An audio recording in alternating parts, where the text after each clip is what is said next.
하나님 말씀은 누가복음 7장 36절입니다. 누가복음 7장 36절.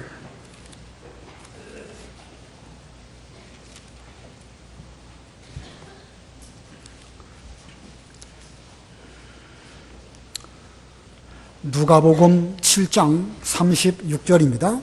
봉독하겠습니다. 바리새인들 중 하나가 예수께 청하여 자기와 함께 음식을 드시자고 하니 예수께서 그 바리새인의 집에 들어가 식사 자리에 앉으셨다. 마침 그 마을에 사는 죄인인 한 여자가 예수께서 그 바리새인의 집에서 식사하신다는 것을 알고 향유를 담은 옥합을 가지고 왔다. 그 여자가 그분의 등 뒤쪽 발 곁에 서서 울며 눈물로 그분의 발을 적시기 시작하였고 자기 머리카락으로 닦고 예수님의 발에 입맞추며 향유를 발랐다.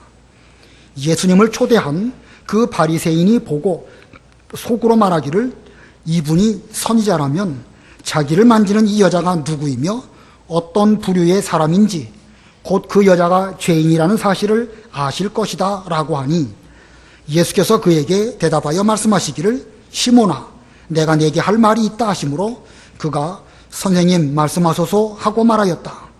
어떤 채권자에게 빚진 자 둘이 있었는데 한 사람은 500데나리온을 빚졌고 다른 사람은 50데나리온을 빚졌다.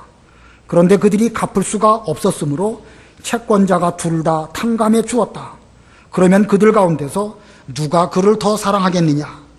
시몬이 대답하여 말하기를 더 많이 탕감받은 쪽이라고 생각합니다. 라고 하니 예수께서 그에게 내가 옳게 판단하였다 라고 말씀하셨다. 그리고 그 여자를 돌아보시며 시몬에게 말씀하셨다. 내가 이 여자를 보느냐? 내가 내 집에 들어왔을 때에 너는 나에게 발 씻을 물도 주지 않았으나 이 여자는 눈물로 내 발을 적시고 자기 머리카락으로 닦았다. 너는 내게 입맞추지 않았으나 이 여자는 내가 들어올 때부터 내 발에 입맞추기를 쉬지 않았다. 너는 내 머리에 기름을 바르지 않았으나 이 여자는 내 발에 향유를 발랐다. 그러므로 내가 너에게 말하니 이 여자의 많은 죄가 용서되었으니 이는 이 여자가 많이 사랑하기 때문이다. 그러나 적게 용서받은 자는 적게 사랑한다. 그리고 예수께서 그 여자에게 말씀하시기를 내 죄가 용서되었다 라고 하시니 함께 식사하던 자들이 속으로 이 사람이 누군데 죄도 용서해 주는가 하였으나 예수께서는 그 여자에게 말씀하시기를 내 믿음이 너를 구원하였다. 평안히 가라 하셨다. 거기까지 봉독하겠습니다. 여기 36절을 보면 바리새인들 중 하나가 예수께 청하여 바리새인이 예수님을 청하여 자기 집에서 식사 대접을 하게 되었습니다. 예수님 초청한 것이죠. 그래서 오늘 제목은 예수님 초청입니다. 예수님 초청. 이 제목의 의미는 단순히 예수님을 초청해서 집에서 식사 대접을 하는 그것만이 올바른 초청이 아니고 그 예수님을 진심으로 우리의 삶과 내 신앙 중심에 모셔드리는 것을 온전한 초청이라고 볼 수가 있습니다.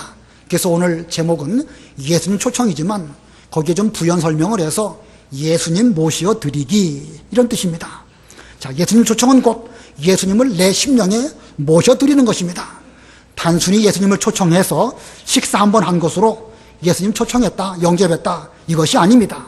우리가 진심으로 예수님을 믿고 그분을 초청하려고 한다고 하면 우리의 삶과 나의 마음속에 주님을 모시고 함께 동행하는 이런 우리가 되어야 될 것입니다.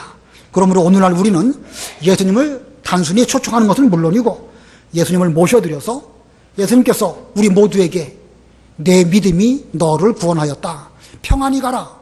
이런 말씀을 예수님으로부터 들으시는 우리 모두가 되어야 되겠습니다. 오늘 이 본문에는 수없이 많은 진리가 담겨져 있습니다. 이 시간에 이 모든 진리를 다 설명할 수도 없고 또 저 자신도 다 깨달을 수도 없습니다.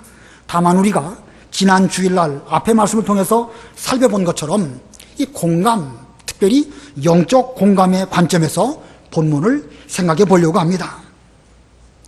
세례 요한이 회개하라 천국이 가까웠느니라 라는 말씀을 외칠 때에 그 말씀에 공감한 백성들과 세리들은 세례 요한에게 세례도 받았고 또 그가 소개하는 예수님을 잘 믿었기 때문에 하나님은 의로우시다라고 하면서 하나님께 영광을 돌렸습니다. 세례 요한과 그들은 영적 공감이 잘 이루어졌습니다.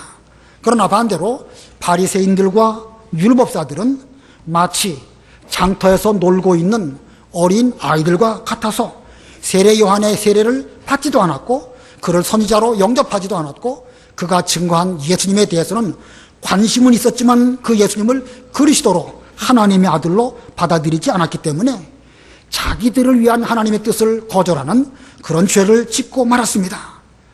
자, 백성들과 바리새인 이 두 차이는 얼마나 하나님의 말씀에 대해서 영적으로 공감을 하느냐 못하느냐 그 차이에 달려 있다고 볼 수가 있습니다. 그런데 오늘 본문을 보면 이 세 사람이 등장을 합니다. 예수님, 바리새인, 그리고 죄인인 여자가 등장하게 되는데 이 삼자 간에 얼마나 영적 공감이 잘 형성되고 있는지를 보여주고 있습니다. 자, 예수님이 계시고 또 바리새인이 있고 여기 죄인인 여자가 있는데 서로가 서로에게 얼마나 상대방을 알고 이해하고 또 배려하는가, 이 상대방에게 대한 공감이 얼마나 잘 되고 있는가, 요 한 가지 면에 대해서만 이 시간 살펴보려고 합니다. 잠언 27장 19절에 보면 물이 얼굴에 비치듯이 사람의 마음도 다른 사람에게 비춰진다 이렇게 말씀하고 있습니다.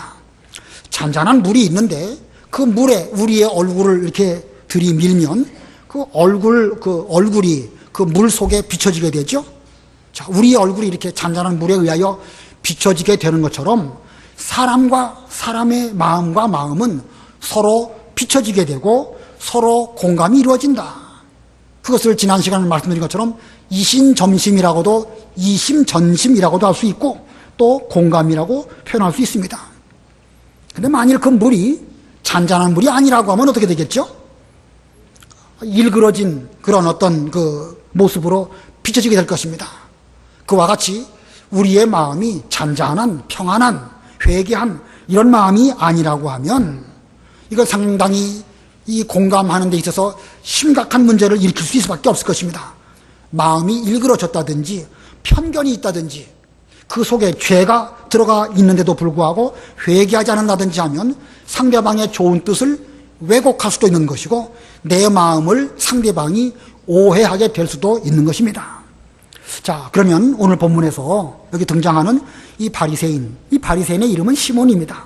이 바리새인 시몬은 어떻게 그 공감하고 있었고 죄인인 한 여자는 또 각각 예수님과 상대방에 대해서 어떻게 영적으로 공감하고 있는가 아니면 왜곡하고 있는가 그 면에 대해서 좀 살펴보도록 하겠습니다. 첫 번째, 이 바리새인 시몬입니다. 바리새인 시몬, 그는 그 죄인인 여인을 멸시하였고 예수님에 대해서도 선지자가 아니다라고 의심을 하였습니다. 자, 먼저 36절 읽어보세요. 36절. 바리새인들 중 하나가 예수께 청하여 자기와 함께 음식을 드시고자 하니 예수께서 그 바리새인의 집에 들어가 식사 자리에 앉으셨다. 예, 이 바리새인 하나가 예수님을 자기 집으로 초청해서 예수님과 함께 음식 잡수시자고 초청을 하여 드렸습니다. 이 앞뒤의 문맥으로 볼 때에 또는 뒤에 나오는 예수님의 말씀을 놓고 볼 때에 이 바리새인 시몬은 지금 따뜻한 마음으로 예수님을 존경하는 마음으로 예수님을 초청한 것이 아닙니다. 그는 어쩌면 바로 앞부분에서 우리가 배운 것처럼 예수님에 대한 바리새인들의 평가, 먹기를 탐하고 마시기를 즐기는 사람이다 라고 하는 평가를 하고 있었는데 그것을 확인하기 위해서 예수님과 함께 자기 집에서 식사 대접을 하려고 하진 않았을까 그런 생각이 들기도 하고 어떤 악한 의도를 가지고 예수님에게로부터 꼬투리를 잡기 위해서 예수님을 자기 집으로 모시지는 않았는지 그런 생각도 듭니다. 그런데 마침 그 식사 자리에 죄인인 한 여자가 그곳으로 오게 되었습니다. 본문 37절 읽어보세요. 37절. 마침 그 마을에 사는 죄인인 한 여자가 예수께서 그 바리새인의 집에서 식사하신다는 것을 알고 향유를 담은 옥합을 가지고 왔다. 예, 마을에 사는 죄인인 한 여자. 어떤 죄를 지은 그런 여인일지 정확하게 말하기는 어려운데 이 고대에 예수님 당시에 일반적인 표현으로 놓고 볼 때에 죄인이라고 말한 것은 그녀가 창기였음을 의미하기도 합니다. 마을 사람들은 그 여자가 창기라는 사실을 거의 다 알고 있습니다. 그래서 그 여자가 이 바리새인의 집에 온다는 것은 결코 쉬운 것이 아닙니다. 왜냐하면 그 바리새인 시몬이 창기와 가까이 했다라고 하면 다른 사람이 그 시몬을 못마땅하게 여길 수도 있는 것이기 때문입니다. 그러나 그 여자는 그곳에 예수님이 계시다는 그 소식을 듣고 거기서 주께서 식사하신다는 그 소식을 듣고 일부러 찾아왔습니다. 바리새인 시몬의 집에 예수님도 오셨고 또 이 죄인인 여자, 창기인 그 여자도 오게 되었다. 참 특별한 만남이 그 바리새인의 집에서 이루어지게 되었습니다. 그녀가 예수님의 발에 입을 맞추고 향유를 부어드릴 때에 이 바리새인 시몬은 어떻게 생각했을까? 39절 읽어보세요. 39절. 예수님을 초대한 그 바리새인이 보고 속으로 말하기를 이분이 선지자라면 자기를 만지는 이 여자가 누구이며 어떤 부류의 사람인지 곧 그 여자가 죄인이라는 사실을 아실 것이다 라고 하니. 예. 자, 이 말 속에는 이 바리새인 시몬이 지금 이 여자에 대해서 그리고 예수님에 대해서 어떤 생각을 하고 있는지를 잘 보여주고 있습니다. 먼저 이 바리새인 시몬은요, 그 여자를 아주 멸시하고 있습니다. 그는 그녀가 예수님 발 만지는 그거 자체를 깨림직하게 여기고 있으면서 그리고 또 인격적으로 인간적으로 그 여인을 멸시하고 있습니다. 그는 자기가 그렇게 함으로 그것이 곧 바리새인적인 어떤 그 규범을 잘 지키는 것이라고 여겼기 때문에 그는 그와 같은 마음가짐을 가졌고 그것이 겉으로 표출되어져서 그 여자를 멸시하기까지 이른 것입니다. 거기에 더해서 그는 예수님에 대해서도 의심하게 되었습니다. 만약에 이 예수님이 선지자라고 한다면 자기를 만지는 저 상대방이 누구인지 알아야 하는 것이 아닌가? 저 더러운 여자가 자기 발에 손을 댐에도 불구하고 그냥 두는 것을 보니까 이 예수님이라는 분은 선지자가 아닐 것이다 라고 하면서 예수님에 대해서까지도 의심을 했습니다. 지금 이 바리새인 시몬은 상대방에 대한 배려가 조금도 없지요. 그 죄인인 여자에 대해서도 배려하는 마음이 없고 심지어 예수님에 대해서도 조금도 배려하는 그런 마음이 없습니다. 사실 그 여자가 어떤 이유로 죄를 지었는지 우리는 정확하게 좀 생각해 볼 필요가 있습니다. 자의에 의해서 죄를 지었는지 아니면 어떤 특별한 상황에서 불가피하게 다른 사람의 강압에 의해서 죄를 지었는지 아니면 먹고 사는 것이 어려워서 어쩔 수 없이 그렇게 했는지 또는 그녀가 과거에는 죄를 지었지만 지금은 회개하고 죄 용서를 받고 깨끗하게 살려고 노력하는 그런 마음가짐을 갖고 있는지 좀 그런 면에 대해서도 생각을 해봐야 되는 것인데 이 바리새인 시몬은 이해도 없고 배려도 없고 알려고 노력하지도 않았습니다. 무슨 죄 자체를 이해하는 건 아닙니다. 우리가 뭐 죄를 이해할 수는 없는 것이죠. 죄까지 이해할 필요 없습니다. 그러나 죄인이 그 죄를 짓게 된 그 이유와 배경과 상황에 대해서는 좀 알려고 노력한다고 하면 상대방에 대해서 자비와 긍휼을 베풀 수 있음에도 불구하고 이 바리새인 시몬은 조금도 그 여인에 대해서 배려나 관심이나 이해나 이런 게 없었던 것입니다. 심지어 자기 기준으로 생각을 하니까 예수님에 대해서까지도 판단하고 있습니다. 판단이라고 하는 날카로운 칼을 지금 아무데나 막 휘두르고 있는 것입니다. 그 판단이라고 하는 그 칼에 한번 배임을 당한다고 하면 사람은 심각한 상처를 입어서 어떤 경우는 신앙을 포기하고 자기 삶을 아주 좌절하게 되고 여러 가지 심각한 마음의 병을 얻을 수도 있음에도 불구하고 상대방의 그런 것은 생각하지도 않고 이 바리새인 시몬은 상대방을 판단하는 무서운 칼날을 마구제비로 흔들어대고 있는 것입니다. 도무지 상대방에 대해서 공감이 없기 때문에 이렇게 한 것입니다. 자, 지금 이 바리새인 다른 사람을 이해하거나 배려하거나 공감하는 것이 없는 그런 면에서 보면 공감이라고 하는 기능이 완전히 망가진 그런 사람이라고 할 수가 있습니다. 우리 사람에게는 여러 가지 기능들이 있어요. 잘 기억하는 그런 기능도 있고 수에 밝은 사람도 있고 언어 능력이 뛰어난 사람도 있고 공간 인지 능력이 뛰어난 사람도 있고 또는 수치에 밝은 사람도 있고 운동을 잘하는 사람도 있고 여러 가지 기능들이 우리 사람에게 있는데 그 여러 가지 우리의 사람의 기능 가운데에서 가장 중요한 게 뭐라고 그랬죠? 지난주일 오후 예배 시간에 지난주일에 다른 사람을 이해하고 배려하고 공감하는 것입니다. 저와 여러분 사이에 마음과 마음이 통하고 굳이 말로 하지 아니하여도 저 사람이 지금 어떤 어려운 가운데 있구나. 그 사람 입장에서 역지사지해 보니까 충분히 저 사람은 저럴 수밖에 없겠구나. 이렇게 그 배려하는 마음, 이게 우리 사람에게는 아주 중요한 것입니다. 자, 그런데 이 바리새인 시몬은요, 그 다른 사람에 대해서 공감하는 그 기능이 완전 고장난 이런 사람이라고 할 수가 있습니다. 그러다 보니까 예수님에 대해서까지 의심하는 이런 가운데 있었습니다. 믿음의 반대가 뭐죠? 믿음의 반대는 의심이지요. 물론 우리가 신앙적으로 말하는 믿음하고 제가 지금 표현한 믿음하고는 약간 차이가 있지만 예수님에 대해서는 전적으로 믿고 그 말씀을 잘 따라야 됨에도 불구하고 이 바리새인 시몬은 예수님과 신앙적인 공감이 안 되니까 예수님에 대해서 의심하는 이런 지경에까지 이르고 말았던 것입니다. 자, 이 바리새인 시몬이 이와 같은 상황 가운데 있었는데 이때에 이 죄인인 그 여자는 어떠하였는가? 두 번째 대지는요, 죄인인 한 여자에 대해서입니다. 죄인인 한 여자. 그는 사람의 멸시를 개의치 않고 예수님만 바라본 그런 믿음이었습니다. 자, 이 본문에는 예수님을 초청하여 예수님을 영접하여 모셔드린 사람, 여기 한 사람, 바로 이 죄인인 한 여자입니다. 그녀는 그 마을에서 공개적으로 죄인으로 낙인이 찍힌 여자입니다. 마을 사람들은 그녀가 어떤 상황 속에서 죄를 짓게 되었는지, 불가피한 상황 속에서 죄를 짓게 되었는지 본인의 의지하고는 상관없이 강압적으로 죄 지음을 당하고 말하는지에 대해서는 관심이 없습니다. 일단 그 여자를 보면 더러운 여인 하면서 낙인을 찍었습니다. 그래서 어떤 상황으로 자기와 그 여자가 딱 맞닥뜨려지게 되었을 때에 제3자가 나를 어떻게 생각할까? 그렇게 생각하면서 더욱 그 여인에 대해서는 깨림직하게 여기고 가까이 하지도 않고 말도 섞지 않는 이런 가운데 있었습니다. 인간 사회가 그렇습니다. 이 마을에 그 여인이 있다고 생각해 봅시다. 여러 사람들이 그 여인에 대해서 이러쿵저러쿵 말하겠죠?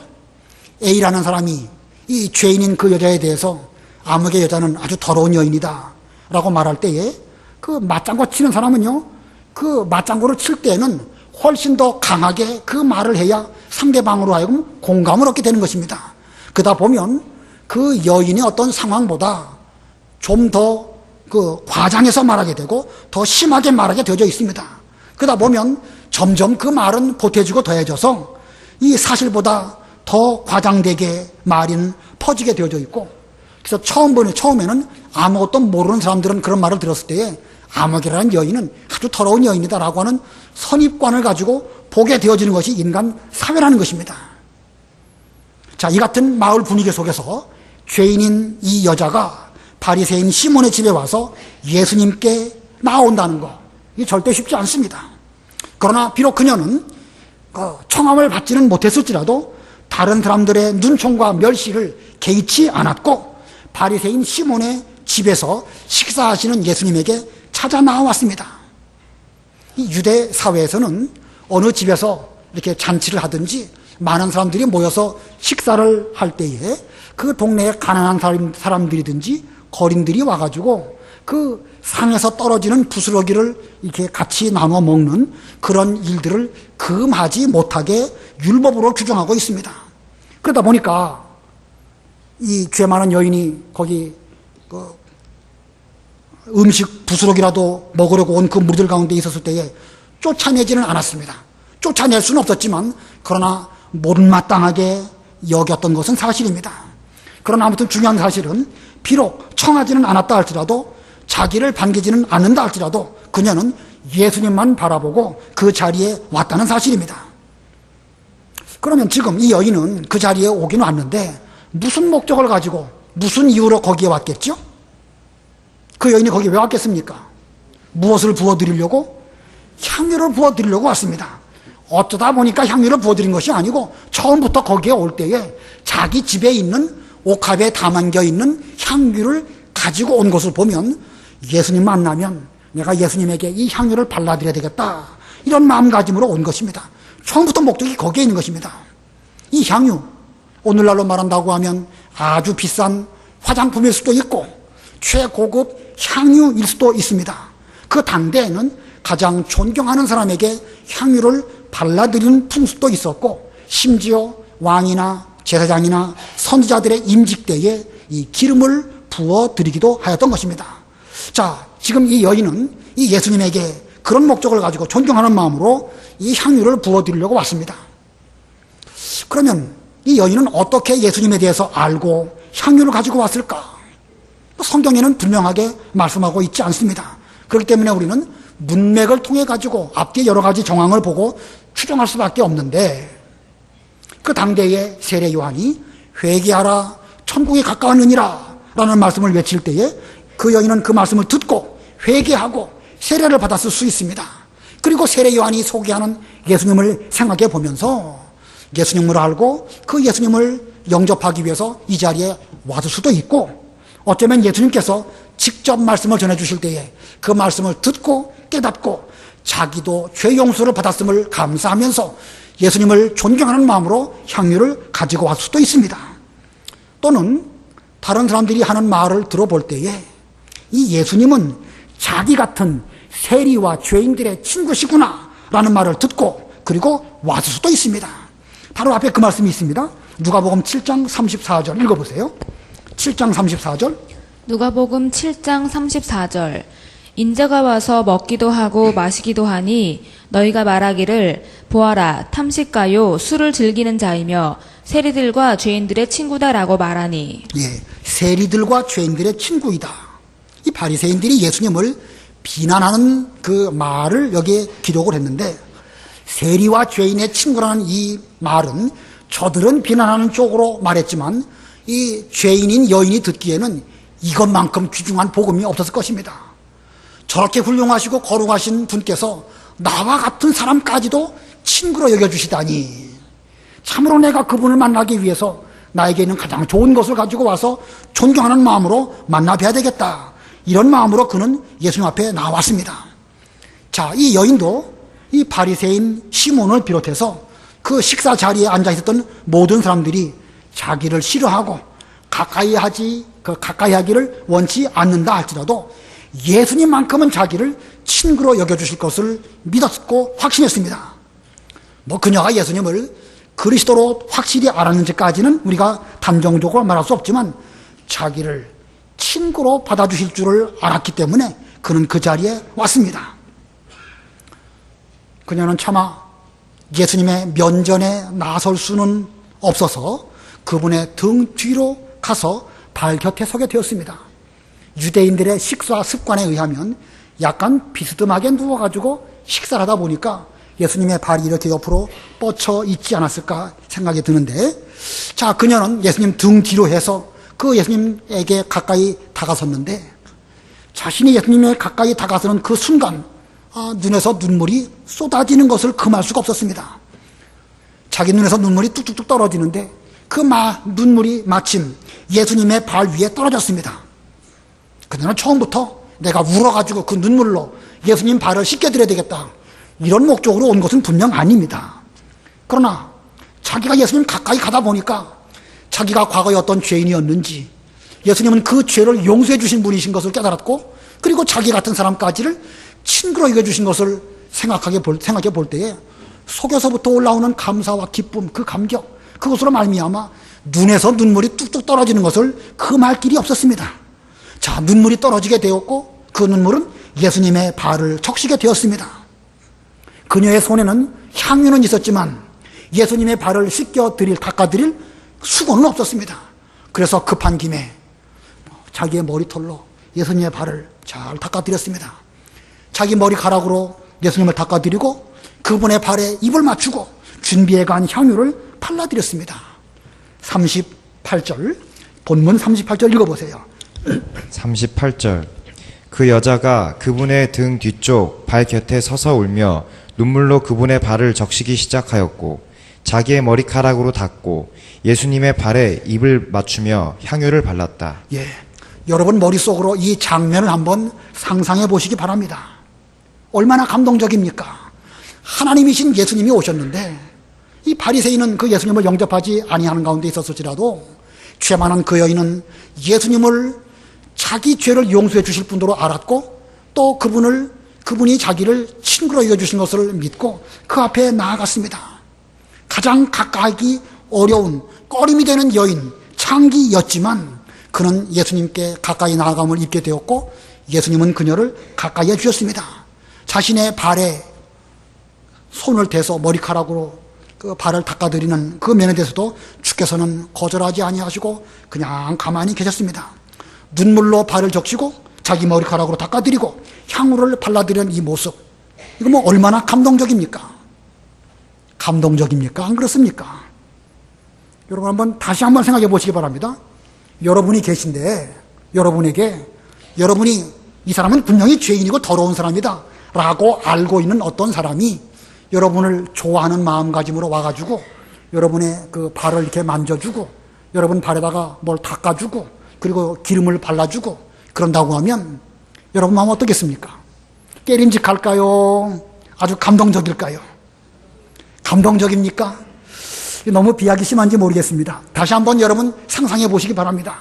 우리가 주 앞에 나와서 예배를 드리고 은혜를 받고 있는 자리에 있는데 우리는 분명히 저 사람은 죄인이다 라고 여기는 어떤 사람이 우리와 함께 나와서 이 교회 한 구석쟁이에서 말씀을 듣고 은혜를 받고 하나님께 자기의 죄를 고백하고 이렇게 하고 있다고 생각해 볼 때에 우리는 그분을 볼 때에 감동적입니까? 안 감동적입니까? 예배가 끝나고 나서 그와 목사가 이렇게 인사하는데 그 모습을 볼 때에 저 목사가 저 사람하고 인사하는 거 보니까 영 못마땅하다.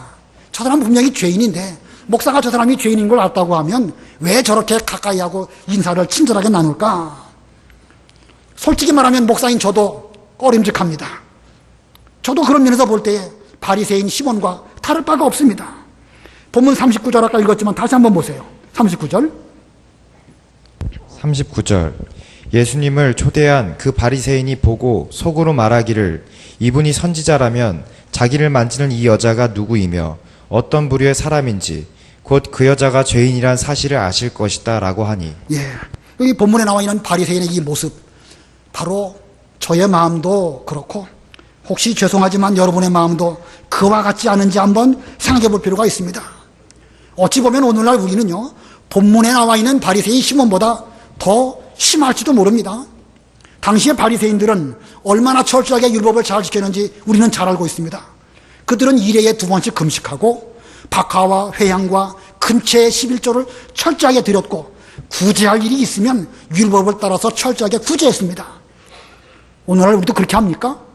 일회에 2번씩 금식하고 11조를 드릴 때 철저하게 드리고 구제할 일이 있으면 엄격하게 율법을 따라서 구제를 합니까? 어림도 없습니다. 바리새인에게는 이런 것이 있었는데 우리는 그렇게 계명을 철저하게 지키는가? 어찌 보면은요 우리는 사실은 죄인인 이 여자와 같은데 겉으로 보기에는 바리새인처럼 우리는 행동하고 있지 아니할까? 여러분에게 대해서 이렇게 말씀드려서 죄송합니다. 근데 가만히 보면 저도 그런 면이 있고요. 또 가만히 보면 우리 모두에게는 그와 같은 면이 있지 않을까 생각이 듭니다. 본문에 나와 있는 이 여인은 단순히 죄인으로 성경에 기록되어 있고 여기 나와 있는 이 바리새인 말 그대로 율법을 잘 지키면서 그러면서 또 바리새인으로 등장하고 있습니다. 그러나 오늘날 우리는 실상은 죄인과 다를 바가 없고 밖에 나아가서는 엄청난 죄를 지으면서도 하나님 앞에 나와서는 바리새인인 척, 그러고 보면 우리에게는 죄인인 그 모습 더하기 바리새인의 외식이 함께 혼재해 있지 않을까. 앞으로 시간이 가면 갈수록 우리 사회는 더욱 이 죄인인 이 여인과 같은 그런 사람들이 점점 더 많아질 것입니다. 결혼했다가 이혼하고 이혼 당하는 거 어쩔 수 없는 것이 아니겠습니까? 아무튼 여러 가지 일들도 많이 있을 수 있고 성폭행을 당해서 망가지는 사람들이 사회에 점점 많습니다. 미혼모들은 또 얼마나 많은가요? 이러한 가정 속에서 태어난 자녀들도 있고 그들은 불행한 가운데서 성장하는 이런 사회가 앞으로 점점 많아지게 될 것입니다. 자, 그런 사람들에 대해서 이 교회는 어떤 역할을 해야 될까? 우리 교회는 하나님을 섬기는 거룩한 곳이니까 그런 사람은 일절 들어오지 못하도록 만들어야 될 것인가? 만일 그렇게 된다고 하면 교회는 교회의 기능을 상실하게 되는 것입니다. 이 예수님께서는 죄인인 여자를 용납하셨듯이 이 교회는 이 죄인들이 우리에게 나와서 함께 예수님을 만나고 함께 은혜 받는 것을 받아들이는 것이 되어야 그게 바로 교회인 것입니다. 영적으로만 예수님을 영접할 뿐만 아니라 우리의 생활 가운데에서 죄인들이 와가지고 여기서 회개하고 은혜를 받고 점점 변화되어 나아가는 이런 기능을 갖고 있는 것이 바로 이 교회입니다. 그 죄인 중에 저도 들어있고 그 죄인 중에는 우리의 자녀들도 들어있을 수도 있고 앞으로 얼마 지나면 우리의 후손들 가운데에서 이 본문에 나와 있는 이 여인보다 훨씬 더 심각한 죄 가운데에서 하나님의 은혜를 사모해서 찾아 나올 수 있는 그런 사람도 있습니다. 어느 누구라도 이 여인과 같은 죄인이 될 수 있다는 사실을 기억할 때에 우리는 그들을 이해하고 배려하고 공감해야 됩니다. 그러나 그렇다고 해서 죄를 받아들이라는 말씀은 절대 아닙니다. 죄를 받아들이라는 말씀이 아니고 죄인에 대해서 용납하고 그가 그럴 수밖에 없었던 어떤 이유, 그걸 좀 생각해 보면서 그도 주 앞에 나와서 회개하고 용서받는 이런 교회가 되어야 된다는 사실입니다. 오늘 본문을 보면 우리 예수님께서는 이 바리새인 시몬이나 죄인인 여자에 대해서 다 그들의 입장을 이해해 주시고 용납해 주셨습니다.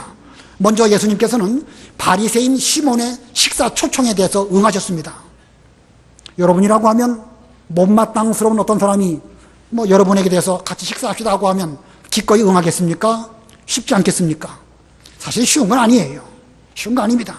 체면치레로 외식으로 할 수는 있겠죠. 그러나 예수님은 그렇게 하신 건 아니에요. 바리새인 시몬이 예수님을 초청하셨을 때에 그는 예수님께서는 기꺼이 응하셨습니다. 그리고 바리새인 시몬이 지금 잘못된 생각을 하고 있을 때에 주께서 아주 귀중한 진리를 말씀해 주십니다. 어떤 채권자에게 두 사람의 빚진 자가 있었다. 한 사람은 500데나리온을 빚졌고 또 한 사람은 50데나리온을 빚졌는데 그 둘 다 그 돈을 갚을 능력이 없기 때문에 그 채권자께서는 그들의 모든 그 빚을 다 탕감해 주었다. 누가 더 채권자에게 대해서 감사하겠느냐. 자, 이 말씀은 우리 모든 인간은 다 죄인이라는 거예요. 50보, 100보란 말이 있죠. 50데나리온이나 500데나리온이나 죄값은 반드시 사망이고 사망의 결과는 지옥에 갈 수밖에 없는데 하나님께서는 예수 그리스도로 말미암아 우리의 죄를 다 용서해 주셨다라는 진리를 말씀해 주셨습니다. 자, 그런데 그 자기의 죄를 깨닫지 못하고 그 500데나리온 빚진 자에 대해서 그 공감하지 못하고 그에 대해서 이렇게 못마땅하게 여기는 것은 그건 올바르지 못한 것이다. 그래서 자기 죄를 많이 깨달은 것만큼 하나님을 사랑한다라는 귀중한 진리를 이 바리새인 시몬에게 말씀해 주셨습니다. 그러고 보면 예수님은 이 바리새인 시몬도 실족하지 아니하고 신앙생활 잘할 수 있도록 그를 잘 이끌어주신 그런 예수님입니다. 본문 47절 우리 다 같이 합독하겠습니다. 47절 시작. 그러므로 내가 너에게 말하니 이 여자의 많은 죄가 용서되었으니 이는 이 여자가 많이 사랑하기 때문이다. 그러나 적게 용서받은 자는 적게 사랑한다. 자, 예수님은 이와 같이 바리새인 시몬에게 대해서도 중요한 교훈으로 그를 일깨워 주시는 이런 넉넉하신 마음으로 잘 용납하여 주셨습니다. 공감이 이루어진 것이죠. 그리고 죄인 여자에게 대해서도 또 그의 믿음을 인정해 주시고 또 중요한 말씀을 해 주셨습니다. 48절로 50절 한번 읽어보세요. 48절로 50절. 48절. 그리고 예수께서 그 여자에게 말씀하시기를 내 죄가 용서되었다라고 하시니 함께 식사하던 자들이 속으로 이 사람이 누군데 죄도 용서해 주는가 하였으나 예수께서는 그 여자에게 말씀하시기를 내 믿음이 너를 구원하였다. 평안히 가라 하셨다. 예, 곁에 있었던 사람들이 예수님의 말씀에 대해서 시비를 겁니다. 저가 누구기에 감히 죄도 용서하는가. 이런 말들이 있었지만 주님께서는 그 여인에게 대해서 내 믿음이 너를 구원하였다. 평안히 가라. 예, 내 믿음이 너를 구원하였다. 지금 이 여인에게는 믿음이 있었기 때문에 그 믿음으로 주 앞에 나왔고 자기 죄를 회개하였기 때문에 죄 용서를 받게 되었고 그리고 주님에게로부터 내 믿음이 너를 구원하였다. 물론 이 여인에게는 이전부터 믿음이 있었습니다. 그 믿음으로 말미암은 죄 용서는 이미 받았지만 주께서 이 시점에서 내 믿음이 너를 구원하였다 선언하신 것입니다.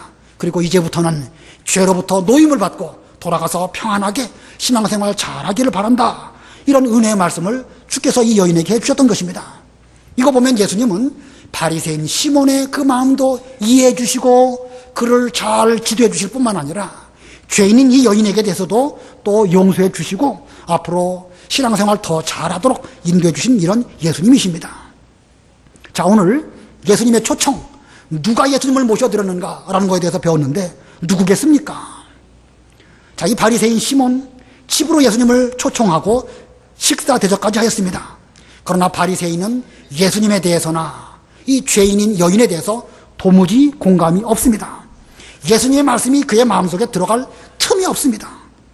이 다른 사람, 죄인인 여자의 어떤 입장도 도무지 헤아리지 아니하고 자기는 옳다고 생각하는 그 왜곡된 마음으로 있었기 때문에 사람의 마음과 마음이 서로 비춰야 되는데 도무지 비춰지지 않는 왜곡되고 오해하고 있는 이런 가운데 있는 상황이었습니다. 그러나 이 죄인인 여자, 이 여인은 말씀을 들었습니다. 세례 요한을 통해서 들었는지 예수님을 통해서 들었는지 제3자를 통해서 들었는지 아무튼 그 여인은 그 말씀을 들었고 예수님은 자기를 친구로 받아주실 것을 알았고 그리고 주 앞에 나아갔습니다. 그리고 죄를 회개하고 예수님을 존경하는 마음으로 향유를 발에 발라드렸습니다. 그리고 죄를 깨달은 것만큼 주님을 사랑한다 라는 그런 예수님의 말씀을 듣는 그 믿음이 인정받는 이런 자리까지 나아가게 되었고 내 믿음이 너를 구원하였다. 평안히 가라. 이런 은혜로운 말씀을 들었습니다. 이 여인이야말로 진심으로 예수님을 자기의 삶 가운데로 모셔드린, 예수님을 제대로 초청하여 드린 이런 사람이라고 할 수가 있습니다. 이것은 무엇으로 가능했는가? 공감으로 가능한 것입니다. 특별히 영적인 공감으로 가능한 것입니다.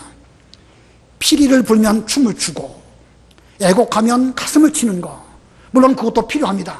그게 공감으로 말미암은 것이죠. 그러나 육신적으로나 혹은 외부적으로 피리 부니까 춤을 추고 애곡하니까 가슴을 치는 여기에만 머무는 것은 온전한 공감이라고 말할 수 없습니다. 하나님의 말씀을 들을 때에 내가 죄인 것을 발견하고 그 죄를 회개하고 또 주님을 위해서 나의 모든 것을 드리려고 하면서 사랑하려고 노력할 때에 예수님께로부터 인정을 받고 평안히 가라 라는 그런 말씀을 듣는 단계까지 가는 사람, 이 사람이야말로 온전히 말씀에 공감받아가지고 하나님께 인정받는 그런 사람이라고 할 수가 있습니다. 오늘날 저도 여러분도 여기에 비교해 볼 때에 많이 부족합니다. 제가 오늘 이 바리새인 문제를 여러분에게 말씀드렸는데 이거 심각한 문제죠. 그러나 오해하시지는 마셔요. 제가 여러분에게 대해서 당신들은 다 바리새인들이요 이런 뜻으로 말하는 건 아니에요. 우리에게는 불가피하게 그런 요소가 있다는 것입니다. 그런 요소가 있기 때문에 성경은 우리에게 그것을 지금 책망하고 있는 것이고 이 말씀을 잘 받아들인다고 하면 죄 많은 여인이 회개하고 그 믿음을 인정받고 평안함을 얻은 것처럼 우리도 얼마든지 하나님께 인정받고 영적으로 기쁨을 누리고 평안하게 돌아가서 앞으로 계속 신앙생활을 잘할 수 있는 그런 우리가 될 수 있을 것입니다. 반드시 그렇게 되시기를 바랍니다. 기도하겠습니다.